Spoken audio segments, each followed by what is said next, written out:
All right, let's go.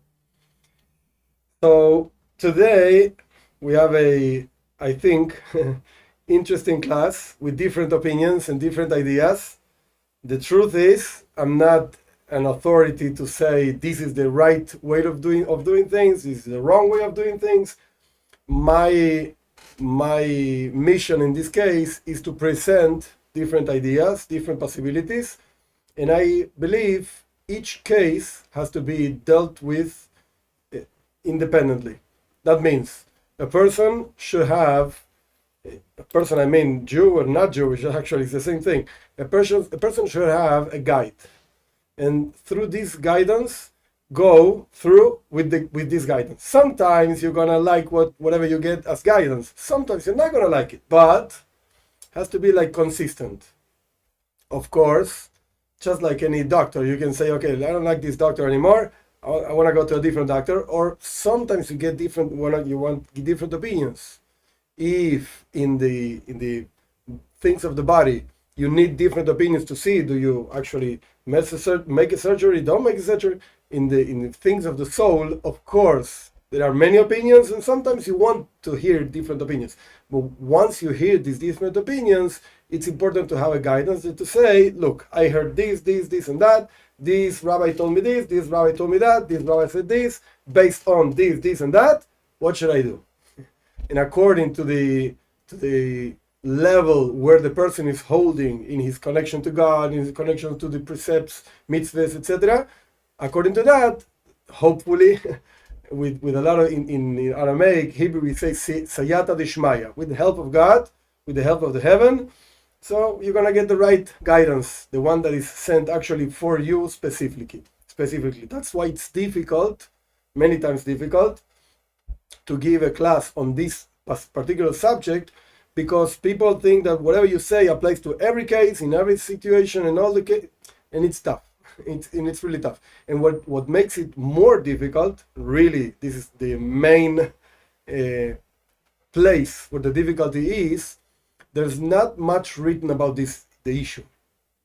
If there's a lot of text and then there's a lot of people arguing about this, so you can get the easy path to understand what the truth is. Let's call it truth, whatever it means. But since there's not so much written about this, and the reason why is very simple, to write about these subjects many years ago, 300 years ago, 500 and back, was virtually death. A rabbi could not publish a book talking about non-Jews, because what are you talking about us? We're going to kill you. That's it. So we don't have so much written about these issues. And you have to pick and choose, pick here, there, and maybe he wanted to say this or that and start interpreting, and it's not easy. So what's the subject that we're going to talk about today? The subject is, can non-Jews fulfill the mitzvot, the precepts of Jews? That's the idea I want to present today. Again, there's no right answer or wrong answer. It depends on the case. Actually, at least I find it, one of the most beautiful things about Judaism and the way of learning of Judaism is, we are in the Western world. I say we because I live in the Western world also, but whatever, there's all kinds of people, all kinds of places. In the Western world, we're used to binary logic. Either you're right or you're wrong. I'm a person that worked many years in computers. I still work in computers, whatever. So ones and zeros, either right or wrong. That's it. It's correct or wrong. No middle path. When you start really learning Talmud and Judaism and delving into it really deeply, you're gonna find that that's not the right logic. That's not the logic Judaism follows. The logic is, both opinions are right, actually. They express different aspects of godliness. Only that in certain cases, godliness shows itself, reveals itself in this way, so you should follow this authority, and in certain different cases, godliness shows itself, reveals itself in a different way, so you should follow this other opinion. So who's right and who's wrong? Both are right. And maybe in some cases, both are wrong. There's a third opinion. Oh, so you go crazy. You don't know where to stand. That's why I say main thing, and the first of all is, to have a particular guidance, somebody you can ask, and somebody that can ideally know you, understand you, know a little bit of your story, and say, I think that for your particular case, the answer would be ta ta ta, or the path to follow would be pa pa pa, etc. It even happens within Judaism, at least, that sometimes a person calls a rabbi with a question, specific question on anything. The rabbi answers the question, and somebody else calls with the same question, and the rabbi answers differently. And then they speak between them. Hey, to me the rabbi said yes, and to you the rabbi says no. Are you crazy? The rabbi is crazy. So wait a second. In this particular case, this is correct. In this particular case, this is not correct. Very simple. And of course, the rabbi should be able to provide the sources. Why do you say this? Okay, you want to say why? We can see it and we can learn. And I'm going to show you why I said why. And of course, this I shouldn't even say it, but we can make mistakes. Of course, we can make mistakes, and we can say, and go back and say, okay, I made a mistake. I'm sorry. The answer should be ta ta ta, depending on the case. All of this said, let's go into it. I'm not going to read all the sources inside because this would take like 5 hours or even more. So I'm not going to do that. There's one source I want to read, but because actually many of the ideas are based on this source, on how you understand this particular source. This source is called Rambam. Rambam was called Reb Moshe ben Maimon. He lived in Spain, year 1100s. Yeah, I got stuck with the years. 1100s in Spain. He wrote many things. He was a very, very special person. Definitely, it's a subject on itself. Who was the rabbi, the Rambam, etc. But one of the books he wrote is called Yad HaChazaka. In English, would be called like the strong hand, because the word hand in Hebrew is called Yad, Yud Dalet, which actually adds up to 14. It's a book comprised of 14 books, so that's why it's called like the 14, strong 14, whatever. Yad HaChazaka, or Mishneh Torah, it's also called that way. There, at the end of the book, he writes all the laws, all, at least in quote, all the laws of Bnei Noach.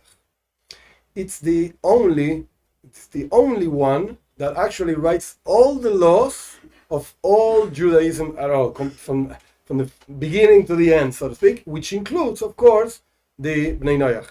And interestingly speaking about this, he writes the laws of Bnei Noach close, really close. It's like the last 4 chapters of the whole book, the second to last, so to speak, 2 speak about Bnei Noach, and the last 2 speak about Mashiach, Messiah.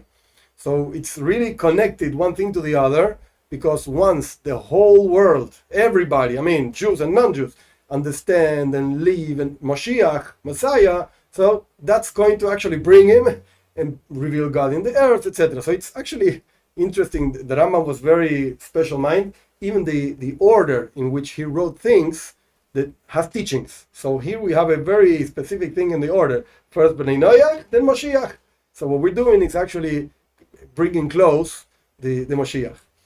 There he writes the following thing. I'm going to read to you inside, just a second. Okay. This is in chapter 10, the law number 9. I'm not going to read the whole law because it talks about other things which also is a subject on itself. So for a different time, I'm not saying this should not be treated and should not be explained. It should be explained. It talks about Shabbos, Shabbat, talks about the learning of Torah for non-Jews. We can make a class on that. Let's not dwell on that. See, so he writes like this. The general idea is like this. I'm reading it from inside. The chapter 10 of Laws of Kings, and the law is number 9. The general thing is like this. We means like the ruling Jewish court or whatever that today doesn't exist or whatever. We don't let them make a chidush. Chidush means like a novelty. We do not allow them to make new religion or to make mitzvot, precepts, by themselves because they want to. What does that mean? Very simple. Let's say a person makes up that taking the cell phone and raising it 3 times, that is what God says to us that we should do.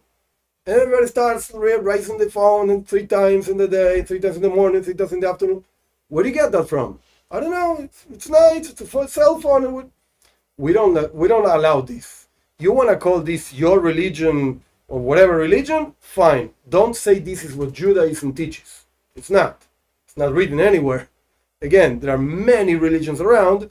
Everybody says whatever he wants to say. Islam is there, and Buddhism is there, Hinduism. Okay, do whatever you want. But don't say that this is a godly commandment to Jews to spread around. No. That's not written anywhere. So that's what the Rambam is talking about. We don't let them invent, make up new ideas. Rather, either you convert and accept all the precepts, all the commandments, all the mitzvot, or you stay in your Torah, in your teachings of 7 laws, etc. Don't add anything, don't take out anything. And whomever does anything else also includes Shabbat, resting. I'm not going to dwell into this, or study Torah. We tell them this is wrong and you're going to be punished by God. Next law, number 10. We just read number 9. So don't do anything else than the 7 things. This is what the Rambam just said. Number 9. I'm sorry, that was number 9. Number 10.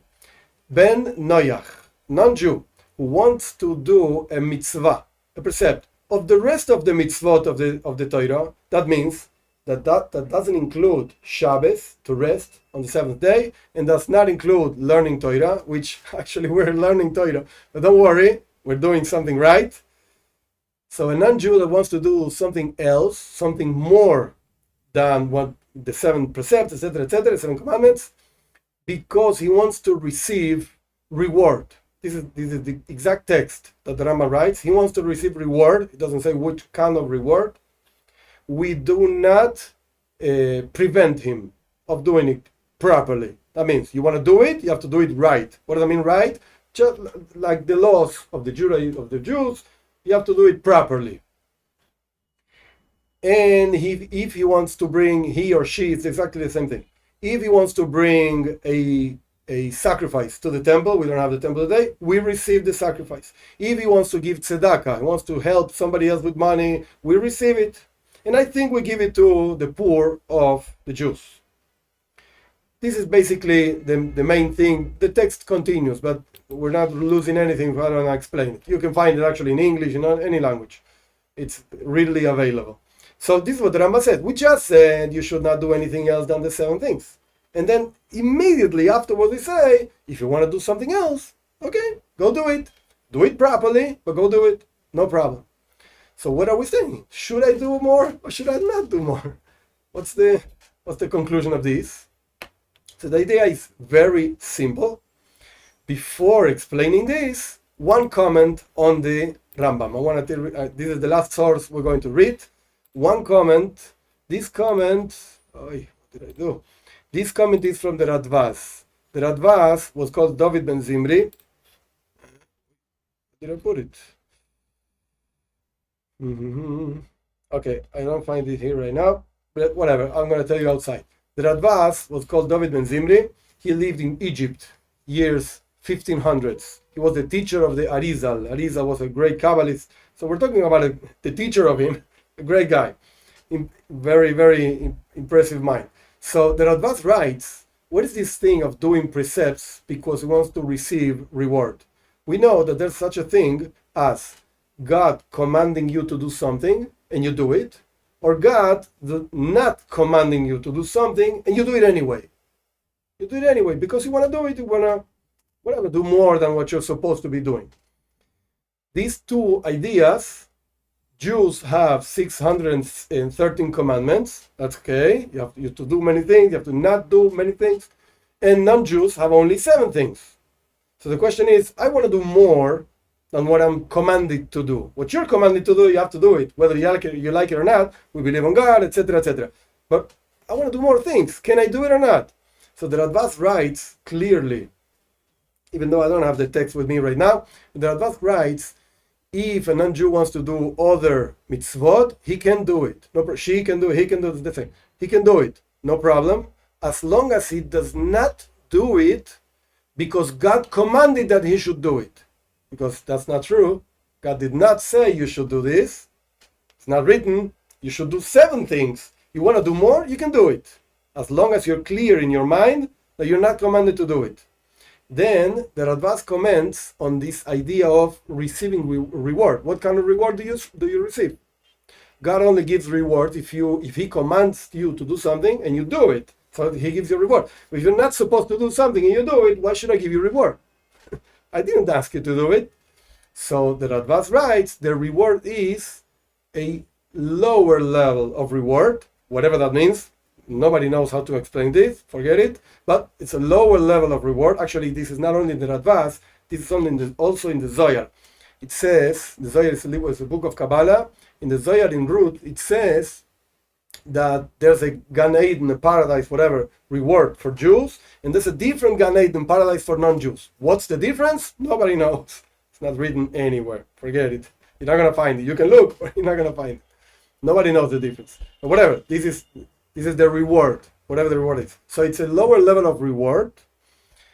Why is it a lower level? Actually, it sounds strange, because if you are commanded to do something, let's say we believe in God, thank God, there's one God, he commands many things, so I go and do it because I believe on him. Okay, so you get a reward. But if I am not commanded to do and I'm doing more than what I'm commanded to do, apparently the reward should be higher.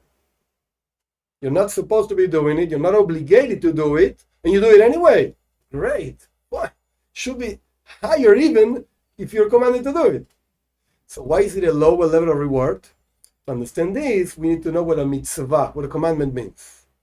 The word mitzvah actually means commandment. It's an order. God says, and you go do it. However, when you go deeper a little bit in what a mitzvah comes from the word Aramaic word tzavta, which means connection. It means a connection. We, as human beings, limited human beings, we cannot make a connection with the infinite, with God. We're nothing in front of him.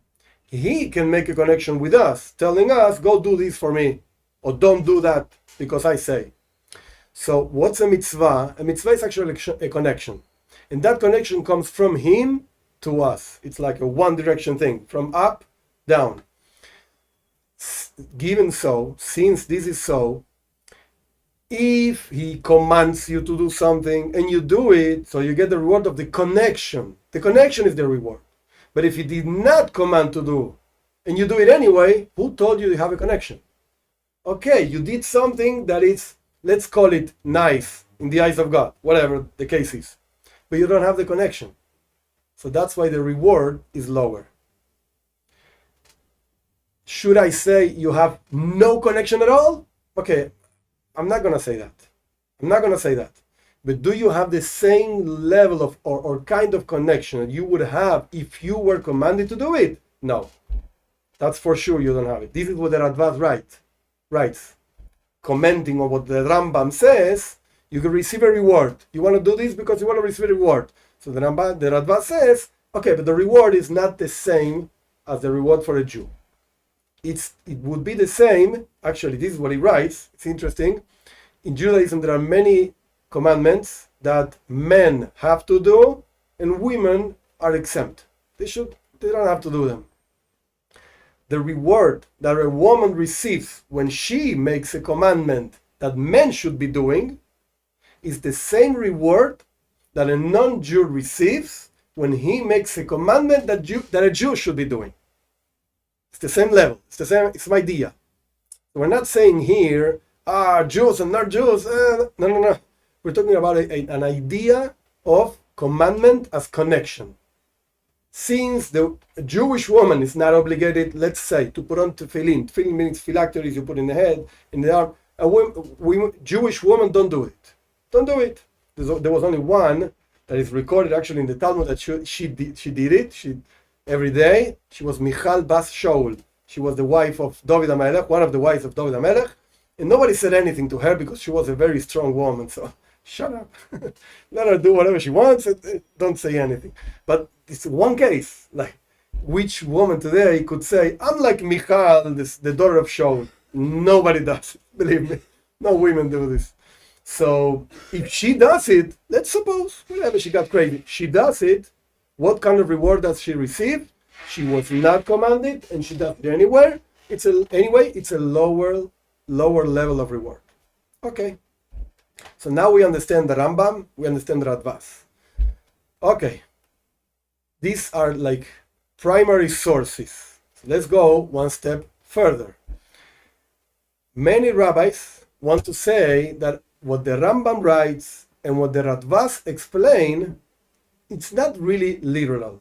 No, you cannot take it literally. They're not talking about any precept. No. They're only talking about whatever precept, whatever commandments make sense. What does that mean, make sense? There are many commandments in the Torah that you can see the utility that it has for the society. Like, don't steal. Okay. Besides the idea that God doesn't want us to steal for whatever reason, because he wants no stealing.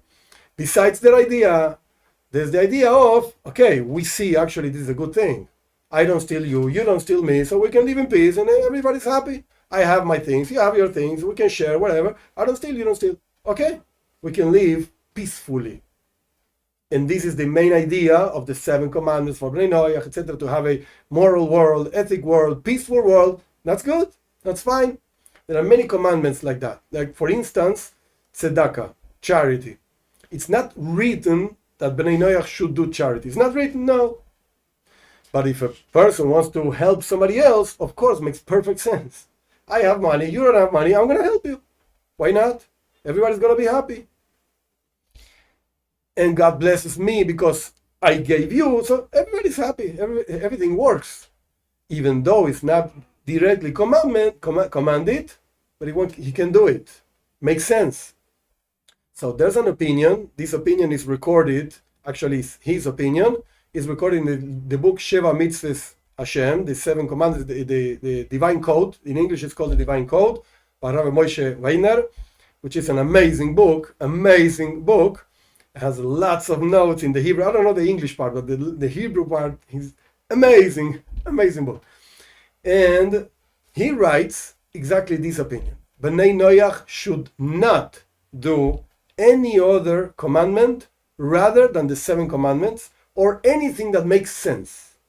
What does that mean? Again, tzedakah, for instance, charity, or respect for father and mother. It's not written that they should do it. However, any person that has children or whatever, any adult understands that you have to respect your father and your mother. You might like them more or less. Okay, that's a different story. Go to your psychologist and he's going to help you. But in any case, it makes sense. You have to respect whomever gave you life. Makes sense. So those kinds of commandments, Bnei Noach should do it because they make sense. Okay, it's also written in the Torah. Very nice. But it's written for Jews. So non-Jews can also do it. This is his opinion.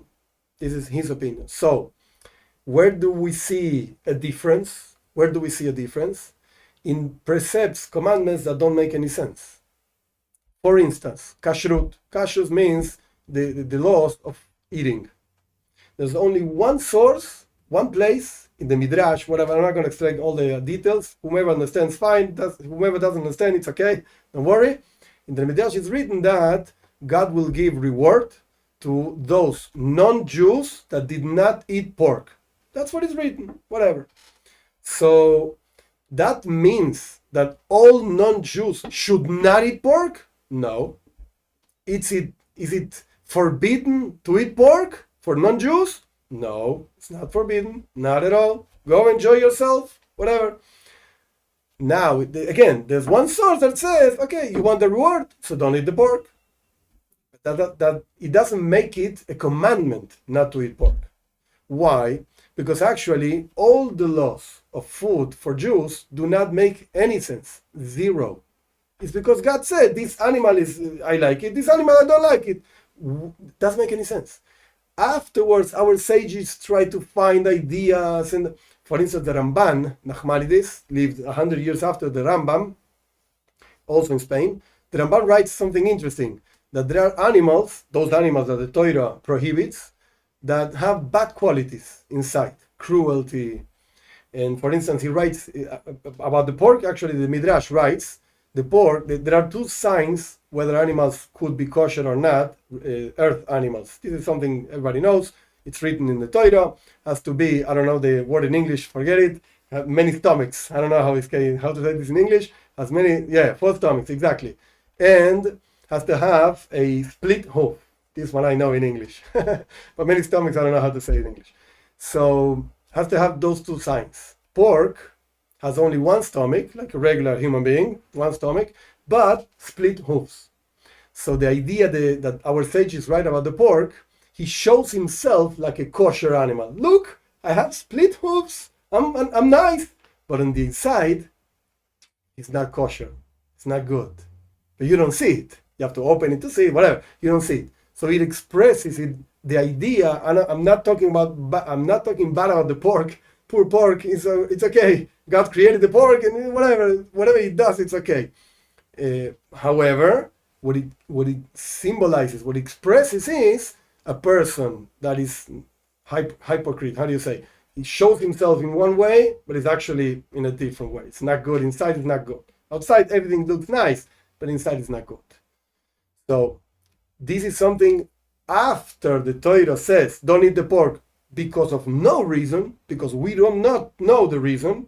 Our sages say, look, we found this idea. But it doesn't mean that everybody should not eat the pork because of this idea. No, not at all. Not at all.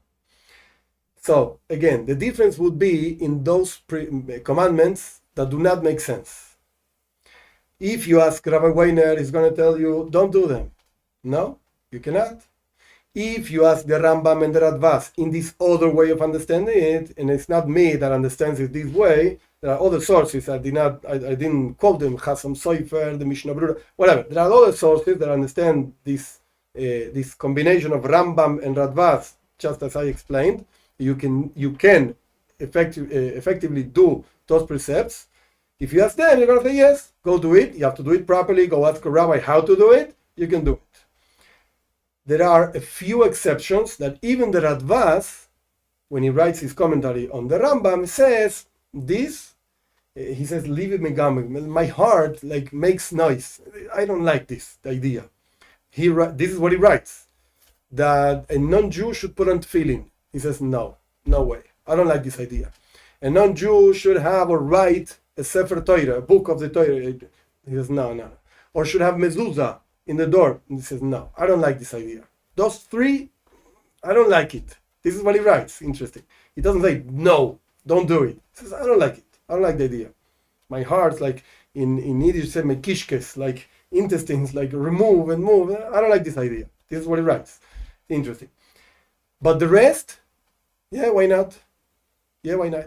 So, if you go on the opinion of Rabbi Weiner, and it's also based on the other ideas, okay, so you should not do anything else than what it's written for you. And if you have doubts, ask a rabbi if it makes sense. If it's a commandment that makes sense, you can do it. And if it's a commandment that does not make sense, you should not do it. If you ask the other school of rabbis, so to speak, yeah, again, ask a rabbi whether really is for you or not, whether you should really do it or not. But there's room to say, yeah, go do it.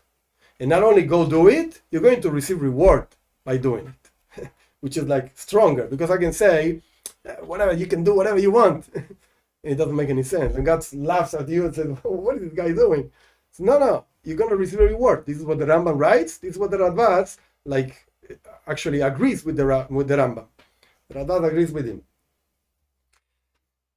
Now, once we understand what a commandment means, once we understand whether you can do it or not, the exceptions and the ideas, etc., there's another 2 points, very important points. And afterwards, after these 2 points, actually I'm going to do it before. There are two points. The Alter Rebbe, who's the founder of the Hasidic movement Chabad, he has many thousands, literally, of pages, thousands and thousands of pages of Hasidic discourses, explaining all kinds of things. There's one line, very interesting line, that he writes about a non-Jew putting on tefillin. He writes specifically about this. Even though in that line, we're not going to read the whole text, it's really complex and long, but in this line he writes, interesting, he's giving it an example. He's not exactly talking about non-Jews, and he's not talking about feeling like the commandment of feeling. No, he gives it as an example. But in this example, he uses the following idea. If a Jew, he says like this, if a Jew fulfills a mitzvah, a commandment, so he receives whatever the reward that corresponds to that mitzvah. Now, if he thinks all the laws about this commandment, and he knows all the Kabbalah, the mystics behind the command, everything. He knows everything, but he doesn't do it, so it doesn't work. Nothing happens. That's what he's right. Nothing happens. And this is the interesting thing. It is as if you have that feeling in your table. You did not put it on. You have to put it in your head, in your arm. You left it in the table, and you look at them and say, wow, feeling means A, B, C, D, woo, amazing things. You didn't do it. So it doesn't make, there's no result in the world. And then he writes, the same thing happens if a non-Jew puts on the tefillin. Nothing happens in the world. There's no result in the world. This is what he writes. It's interesting. Nothing happens. I don't know, and I'm not, again, an authority to say the same applies to all other commandments, or he was talking specifically about tefillin. I don't know. I'm not an authority, but I do know, and I just read it to you, the Rambam clearly says, if you want to do other commandments, go ahead. Do it properly again, ask a rabbi and do it properly. But go ahead and do it. Is it the same reward as a Jew? No. But it is a reward. There is a reward. Yes? Okay. This is one point about the Alter Rebbe, like a little bit more mystic things behind it. And this opens a different realm.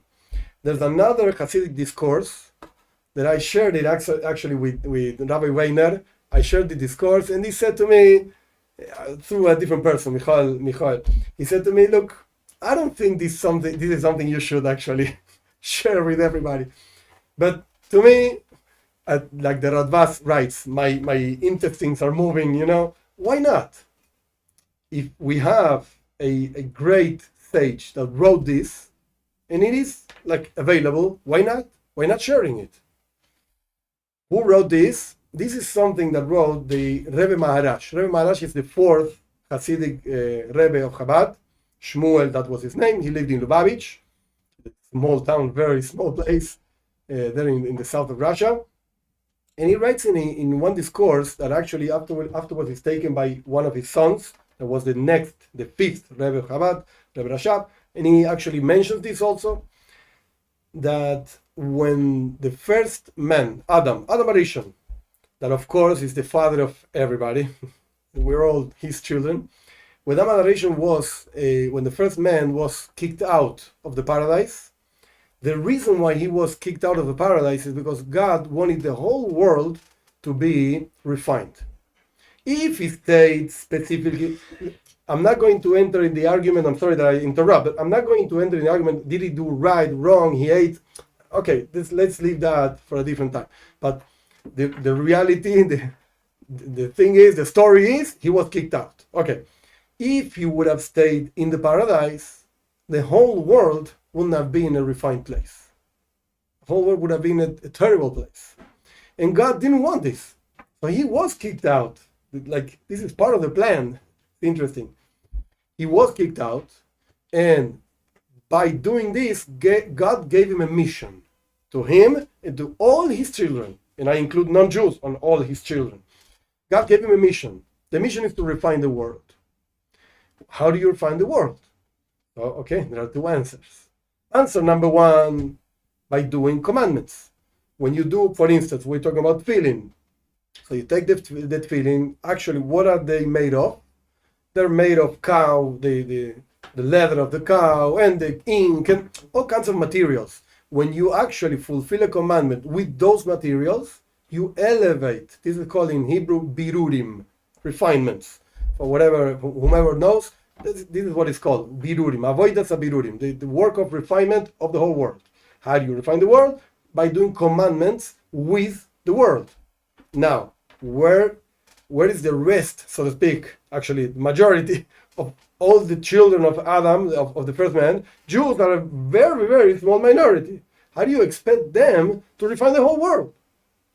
It's impossible. So how do you do that? Everybody, Jews and non-Jews, have to use the world, the material world, in order to serve God. When you eat something, okay, so you're taking vegetables or a cow, or whatever you're eating, doesn't matter, and you're using this to have strength, to pray, to be kind with other people, to disseminate morality, ethics, etc., etc., etc. So that food becomes a refined thing, a godly thing. This is what it means, actually, refined, godly thing. We reveal God in the world by using the world to serve Him. How do you reveal God? Because when you take a piece of food and you make a blessing, the main idea of the blessing is to recognize that this food actually belongs to God and He wants me to reveal Him in the world. So when I say the blessing, I actually recognize myself, and I teach anybody who's watching me or hearing me, whatever, that there's a God. He's the creator of the world. He gave us food. He wants us to eat, because if I don't eat, I die. He wants us to eat. But before eating, He wants us to recognize that actually everything belongs to Him. He created everything. This is what it means, revealing God by eating. You're going to say, hey, wait, if I do a commandment, I reveal God, whatever. But eating, by eating, you can reveal God. And you can make the eating itself service to God. So this is what the Rebbe Maharash, not in these exact words, whatever, this is what the Rebbe Maharash writes in that discourse. The first man was kicked out of the Gan Eden, of the paradise, to refine the whole world. And everybody has a mission, everybody has a specific mission into this idea of refinement of the world. I live wherever I live, you live wherever you live, and we reveal God in those places. And in our way of being, way of talking, whatever. The same thing, same idea, exactly same idea, appears actually in the Torah itself. God told Moses to write the Torah in 70 languages. When the Jews were about to enter the land, etc. Why should he write in 70 languages? Today there are more than 70 languages, it doesn't matter, but for what? All the Jews that were there, they all knew Hebrew, they all knew the Torah, so to speak, they had it to read it. Why do you need it in 70 languages? Who spoke those languages? Nobody. From the Jews that received the Torah over there, nobody spoke those languages. Maybe Egyptian, whatever, some guys that remember still Egyptian after 40 years. Why do you need it for? In the commentaries, Rashi brings this as a commentary, in one of the main commentaries, he says, for the other nations. So there's an idea of other nations learning Torah. Okay, we can discuss which part yes, which part no. Okay, it's a different discussion, but there is such an idea. And there is such an idea of sharing the message of Judaism for everybody. Everybody. Everywhere. Okay. So this is what the Rebbe Maharash writes about Birurim. So the same thing we could say, again, I'm not an authority, but we could say that by fulfilling certain commandments that are actually for Jews, but you're a non-Jew that wants to fulfill those commandments, there is probably, I underline the word probably, because I'm not an authority of mystics to say, etc., there is some refinement over there. Yeah, the Rebbe writes about feeling, a non-Jew putting on feelings like a feeling in the table is the same thing. But again, maybe only applies to feeling, I don't know. And the Rambam clearly writes, you can fulfill mitzvot, and you receive some reward. So there is some refinement in the world. But again, every case has to be presented to a rabbi that understands what you're talking about, and the rabbi should be able to give you guidance on whether you should do this or not. Okay, next step. There are other precepts, other commandments that are not written in the Torah, and those commandments are rabbinic commandments. There are 7 actually rabbinical commandments. One of them, for instance, that we spoke about is blessings. In the Torah itself, in the text itself, there's only one blessing. that is recited after the meals. There's a whole text, whatever that has to be recited. That it's appropriate to mention, even though we're not talking about this particular thing, but the text that is written for Jews does not make any sense for a non-Jew to read. Doesn't make any sense at all. And if you read it, just take the Siddur, the praying book of a Jew, and read it, and you're gonna see, hey, this is not talking about me. What am I reading? Like God gave us the land, and God gave us the Torah, and God gave us this sign. And what are you reading?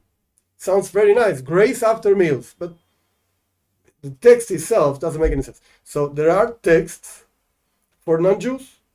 I mean, you can say, and you should say, grace after meals, a blessing before the meals, definitely, but not the same text. Doesn't make any sense. The blessing before the meals usually is the same for Jews and non-Jews. Makes sense. That text makes sense. So what I want to say with this is, and I close like the parentheses, I'm not talking about blessings now, but what I want to say with this is, things have to have a common sense. If you're just doing things because you're doing things, doesn't make any sense. It doesn't make any sense. It's like a circle, but whatever. It doesn't make sense. What are you doing? It's like, I was born in Argentina. I'm an Argentinian. And I thank God that He made me an American. I mean, in the United States. It's not true. I was not born there. I'm not American. I was born in Argentina. So what am I saying? Why should I recite blessing to God because He made me whatever, something He did not make me? Doesn't make sense. Okay. We close like the parenthesis. But blessings is one of the 7 rabbinical commandments. Other 2 of those commandments are Chanukah and Purim. The idea that actually fired this whole class was, for me, I was supposed to be talking about Chanukah, and it's been 45 minutes talking about something else, but whatever. that's what you got. Those 2 are stories that happen. The story is actually very known and very easy to find anywhere. You can do Chanukah, what's Chanukah, even Wikipedia, which is not actually a good source, but whatever, some things are right. Yeah, you can find over there what's the whole story. Just very, very, very briefly, the story of Purim actually happened before Chanukah. Purim happened around 350 years before Common Era, and Chanukah happened around 150 years before the Common Era. Both before the Common Era. Around that. Purim is about the destruction, after the destruction of the first temple. Jews were in Persia and whatever is Iran today. And the whole story with the Esther, the queen, and Mordechai. Okay, you can read the story, you can read the book of Esther. It's very, very easy. After that story, the next year, our sages said, let's celebrate this. It was a great miracle, let's celebrate. And there are very specific ways in which we Jews celebrate Purim. You have to read a text in the night, in the morning. Okay, so there's a whole thing how to celebrate Purim. Chanukah, pretty much the same idea. The second temple was built, but the Syrian Greeks conquered the land. And they didn't destroy the temple. They just entered and made a whole mess in the temple. And there was a group of Jews, Maccabees, that's what they were called. And they recovered control of Eretz Israel, the land of Israel, the temple. They cleaned the place. They wanted to light the menorah, the candelabra. They didn't find oil. There was a miracle over there. Okay, you can find the texts and ideas in anywhere, actually, today. Anyway, you don't need me to tell the story. And afterwards, next year, our sages also said, hey, let's celebrate this. It's interesting that every time Jews suffer, we get a new Yom Tov. We get a new party. It's interesting. Actually, today is the 10th of Kislev, or the month of Kislev. It's also a party because the second Chabad rabbi, Mittler Rebbe, was called Doiber, was imprisoned, which is also a whole thing in itself. It's interesting that in Chabad, it doesn't happen the same thing in other movements, other Jewish movements. In Chabad, almost, except for one, our Rebbe, the rest all were imprisoned, all were in jail. So we're, good guys. You have good rabbis. All we're in jail. All have like I think, I don't know what it's called in English, prontuarios in Spanish, like a whole story of being in jail. Good guys. Okay, so today actually celebrates that he was liberated from prison. The year 1826, many years ago. So whatever, okay. So every time we have suffering, we have a new party. That's what Purim and Chanukah mean, basically. Those are rabbinical festivities, rabbinical celebrations. Should Bnei Noach do them or not? Okay, so let's put things into place. If you ask the Rambam and the Raivad the way we understood it, like we read the sources, etc., they're going to say, yeah, why not? Why not? If you can actually refrain yourself from eating something you're not supposed to, refrain yourself, it's okay. Or you can give tzedakah, or you can, whatever, do other commandments. Why not Chanukah? Why not Purim? Be happy, go do them. But if you ask Rabbi Weiner, the way I understand it, he should say, no, don't do this. What's the meaning? Does it really make sense? Because you light candles in your house, are you going to make anything better in the world? If you help somebody else, you give them money, you give them advice, whatever, so you're actually increasing goodness in the world. But if you light candles in your house, what are you increasing? Okay, you can say light. Okay, light is a symbol of goodness and light, and the light of Torah, and the light of whatever. You could say this, but the same thing you could do anywhere, any day. Tonight, go and light candles. Why not? Or light 10 candles, 200 candles. What difference does it make? If you want to make light, so go make light. You say the light has a symbol. Okay, that's fine. It's not wrong, but it doesn't have anything to do with Chanukah. And one more step. This is my humble opinion. I did not see this written anywhere. But both Chanukah and Purim, I understand that they mean the prevalence of goodness over bad. That's okay. But after all, for a non-Jew, should sound weird. Because Jews are actually celebrating, hey, we defeated non-Jews. So wait a second, if I'm non-Jew, why should I celebrate that these guys defeated? I don't know. To me, doesn't make sense. But this is my own problem. I make it very clear. I did not see this written anywhere. So again, should non-Jews celebrate Hanukkah? Depends on who you ask.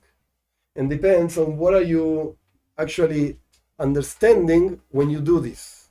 I'm not saying you should not, but depends on who you ask. Depends on who you ask. I don't know if you have questions, if you have comments, I'm open.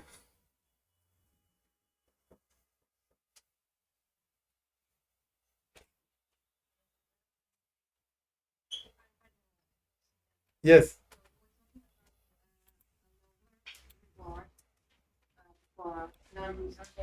For one to participate in one of the Mitzvot.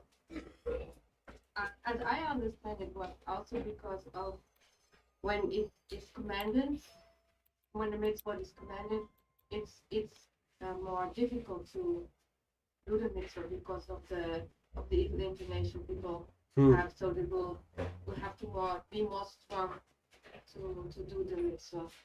That's I thought that was also a reason that the reward for non-Jews is lower because it's easier to do. It's interesting. The idea is definitely interesting. The idea is interesting. I don't know. Because if you want to delve into that, it gets really difficult to understand. Because what's the evil inclination? We all, human beings, all of us, and it's actually written in the Torah also, in the end of the Bereshit, of the first parsha, of the first section of the Torah, and also in Parashat Noach, like the heart of man is evil from when he's born. This is what is written. So this applies to everybody. We're all in the same boat, so to speak. But there's a thing that is called Nefesh Elokis, a divine soul, that is something that the Alter Rebbe writes, Jews have, and non-Jews don't have. This does not mean at all that non-Jews don't have a soul. No, no, no, no, no. It's a different kind of thing. It's a different kind of soul that besides, on top of the human soul that we all have, I'm not an animal and you're not an animal either. You're human beings. An animal is an animal, whatever. It's a dog, it's a cat, and it's okay. But on top of the human soul we all have, Jews have a different thing. So, a different soul. It's called Nefesh Elokis, a divine soul, whatever. So, that's where it gets the fight between the animal soul and the divine soul. This is all explained very, very greatly in Tanya, in the work of the Alter Rebbe, the first chapters, and then he goes on until chapter 18, and there's the whole thing, a whole long thing. But I don't know if the conflict of a Ben Noach, Bas Noach, within itself, in the good part and the bad part that every human being has, it's different than the conflict that the Jew has between his divine soul and the animal soul. I don't know. Because after all, God says, don't steal. To you and to me, don't steal. Okay. If I see money over there and I say, wow, nobody's watching me, why not? Everybody has this conflict. Baruch Hashem, thank God. Many people say, no, it's not mine. I'm not going to touch it. Forget it. Baruch Hashem, you're in the good boat, so to speak. You're okay. But the temptation actually is a temptation for everybody. Why not? What difference does it make whether you're Jew or non-Jew? Temptation is temptation. So I don't know if the conflict is different. To say that's why the Jew has more reward and non-Jew has less reward. We both have conflicts. Okay, maybe different levels, maybe different kinds of conflicts that are really different, so different. I don't know.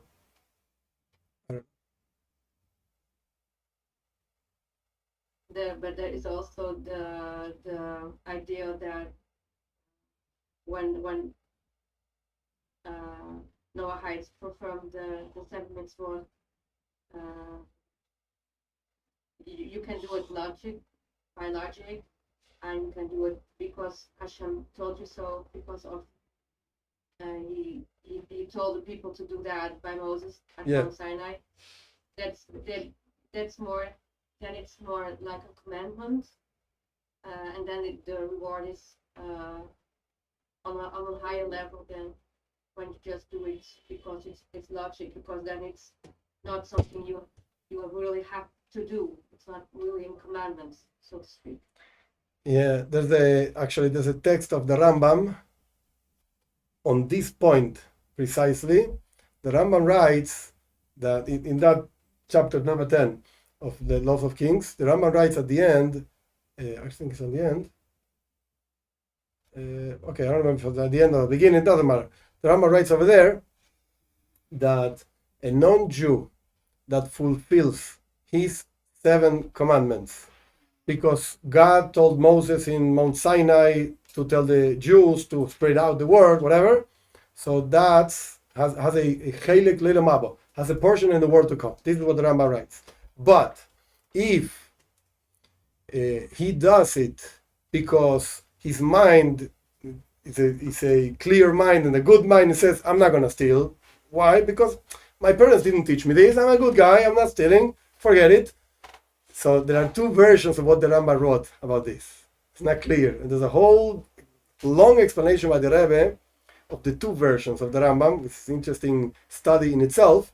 The Rambam, again, there are 2 versions. What did he write? So I'm going to tell you both. I don't know which one he wrote because nobody knows. But one version of the Rambam says that if he does it because of intelligence, because this makes sense, is not a portion in the world to come, but he's a wise man. It's a wise man, because a wise man, a mind that works properly, is going to tell you not to steal. That's the right thing to do. This is one version of the Rambam. The other version of the Rambam says, look, if you fulfill the commandments because your mind tells you, so you are not part of the wise men of the world. This is what he writes. You are not part of the wise men. You don't get a portion on the world to come, forget it, because you'll only do it because you think it's right, and you're not even wise. This is what nobody knows which one the Rambam actually wrote. There are two versions. Let's go ask the Rambam. Let's bring Mashiach, and then he's going to resurrect, and we're going to ask him, which one did you write? But there's a whole long explanation by the Rebbe on these two versions.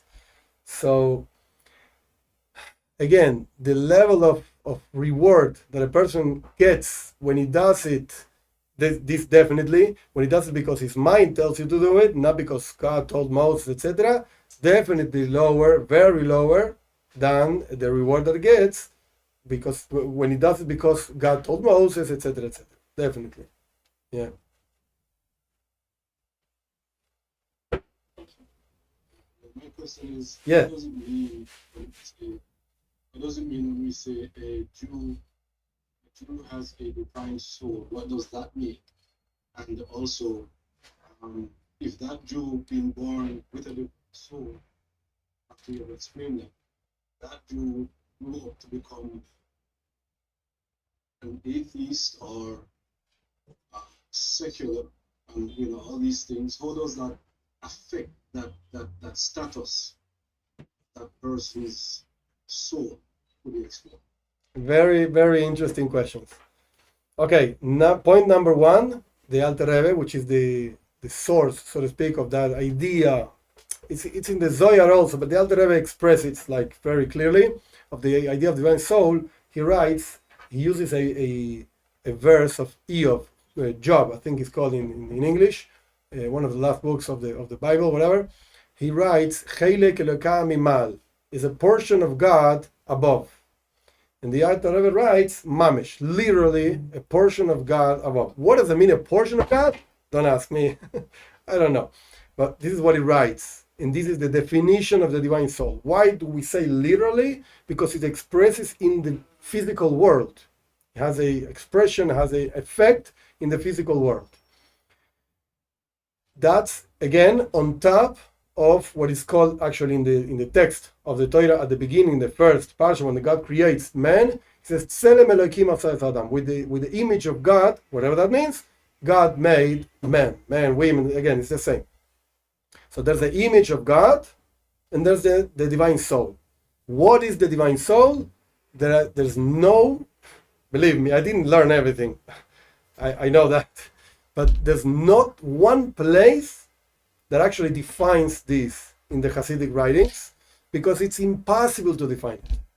Just as we cannot define God, like fully define him, impossible, the same way we cannot define a part of him.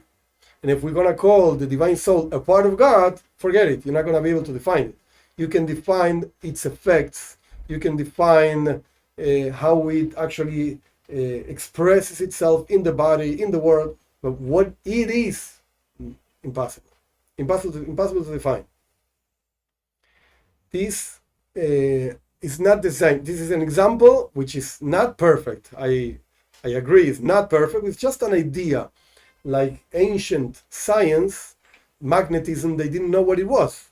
Like there's a force over there, like doing strange things. When you put a rock over here and a metal over here, wow, one attracts the other one.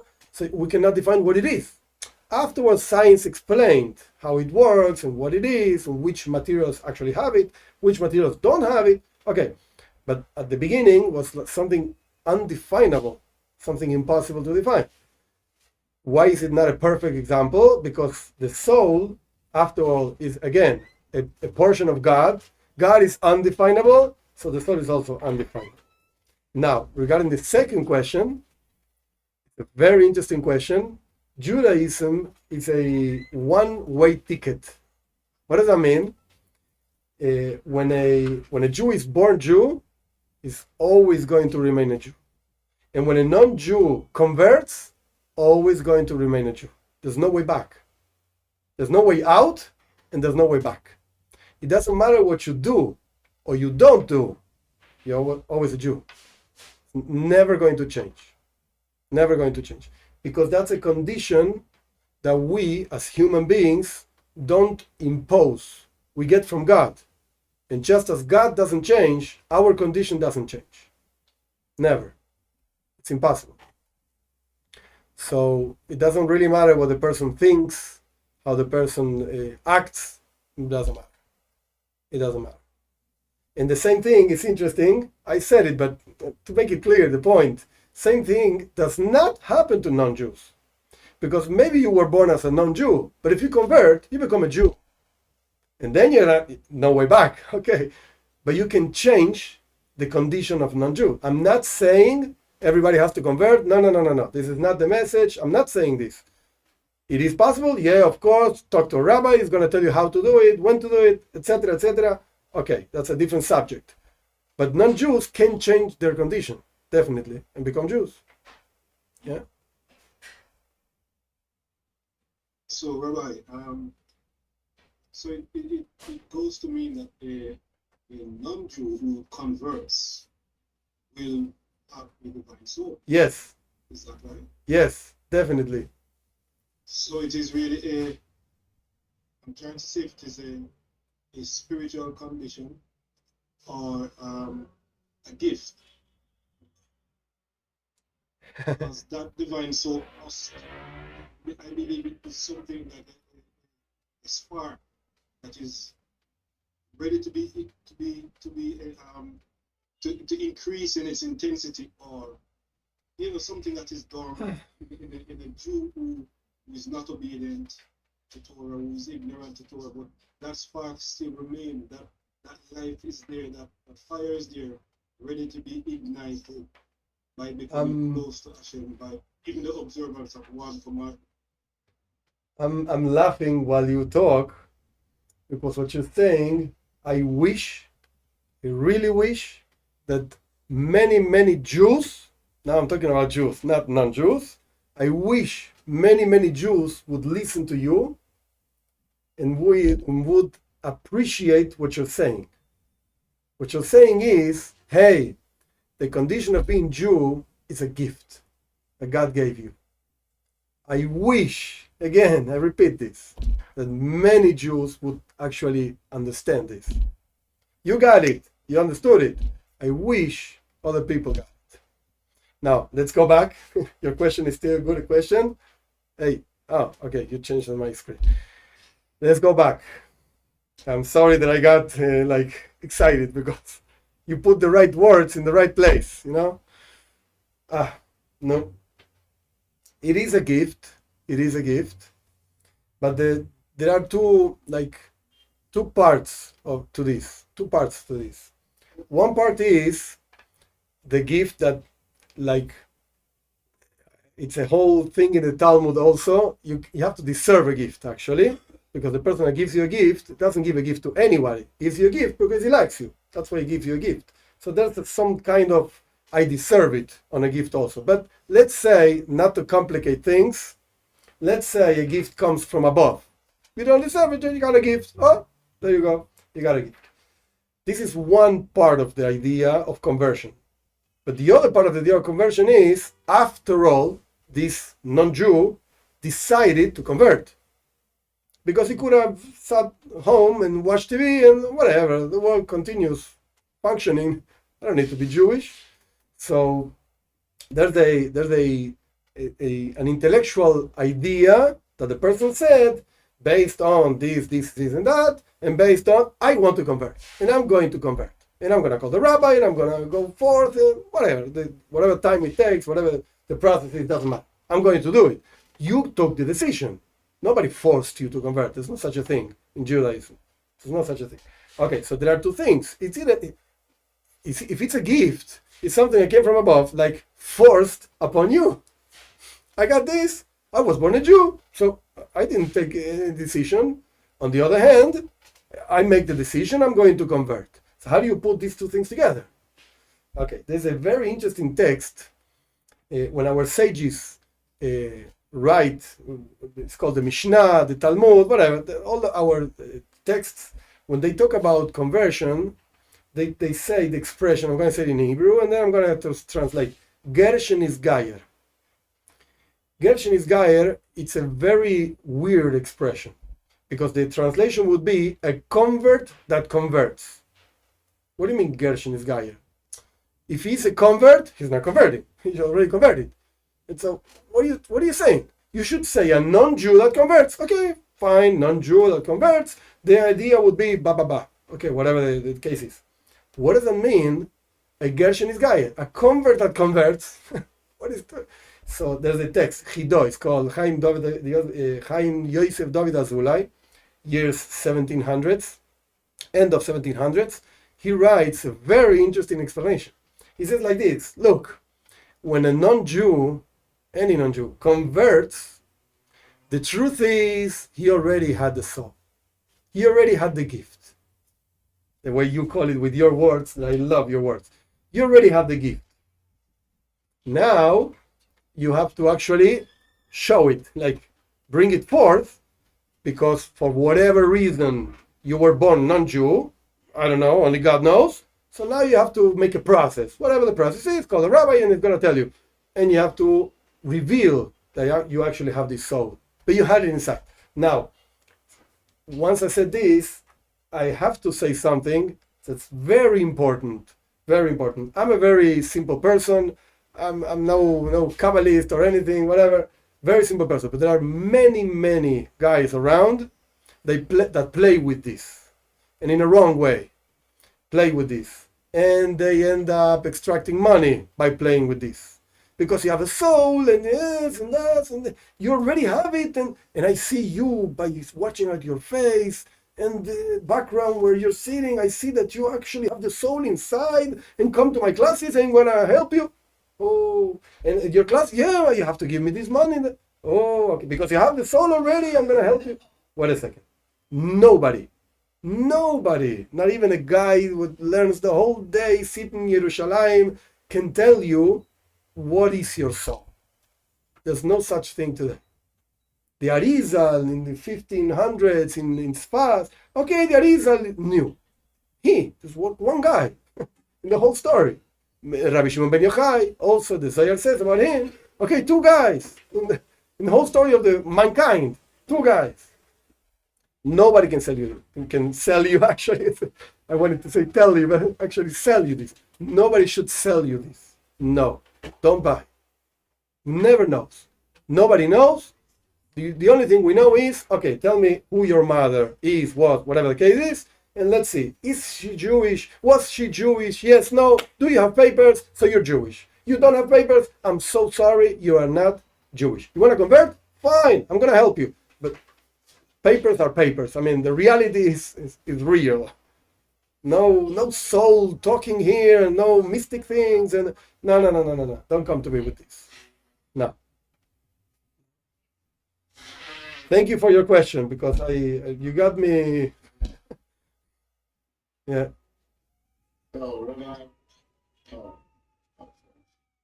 yes, well, to make sure, because I did quite some study on the Nefesh Elyoina and the Nefesh Tachtoina. Yeah. Because I help people with problems. I used to have problems, So it's my main motto is Moach Shalita Halev, right? So I came through this study. I came to a certain rabbi, and he has great knowledge, I find, and I learned that well, you can also call it nefesh behamis, right, which resides in the blood, which is the animal soul, which everyone has for its basic needs, Yeah. right? But I learned that even Goyim, the Gentiles, have 4 or 5 parts of the nefesh elyonim, because it's only the part, the 5th, the Yechida, which we don't have, which affects the Tzimtzum and which is connected to the possibility of bringing us to Olam Haba. It's only this part of the divine soul, because if we wouldn't have this divine soul and some part of it, we would be running around like animals. So, so I know Interesting. I would have to watch the source. From it. So I just wanted to mention that. Because I know, and that brings me to the next thing. It's all the things I observe in Judaism are so great, and even the Mitzvot for the Jews, which some of them are broke, of which you don't understand what it's for. It gets you thinking, because it's, for instance, a pig, right? A pork. He's not able to look up, so he Yeah. can't look and Hashem, right? And then you hear all kinds of stories about parasites and health, and wasn't it Hashem's